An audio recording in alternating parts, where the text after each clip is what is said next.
Peggy. They also did the banners for the small children. So let's give them a round of applause again. Thank you.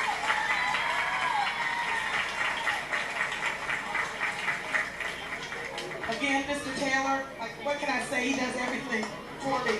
You know, he does things that not only we realize should be done, and I've done this a long time, but all the microphones and all the setting, he's always here. He's always helping. So let's give him a round of applause.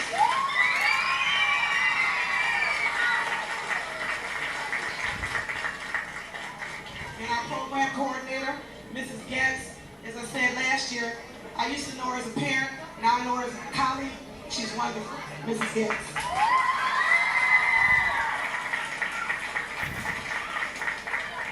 And I'd like to also acknowledge my guests, my mother, Bernice Thorne.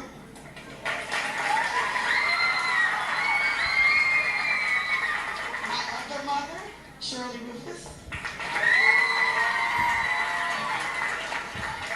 My daughter, Lisa. She goes to Tamarack. She did a beautiful show Tuesday. Stand up, Lisa.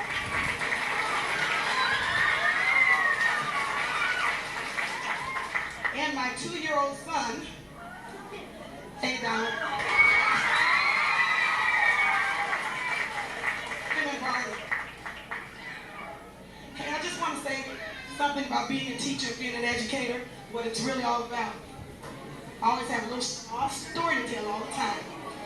About 2 or 3 months ago, I worked down at the beach. I'm playing a band and at a restaurant, and a young man came up to me. He said, "How are you, Miss Horn?"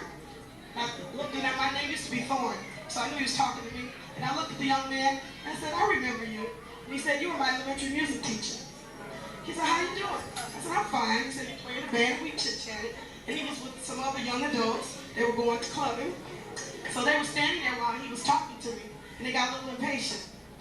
So they said, "Come on, we want to go." He said, "You go on. I want to talk to her some more." So we talked a little more.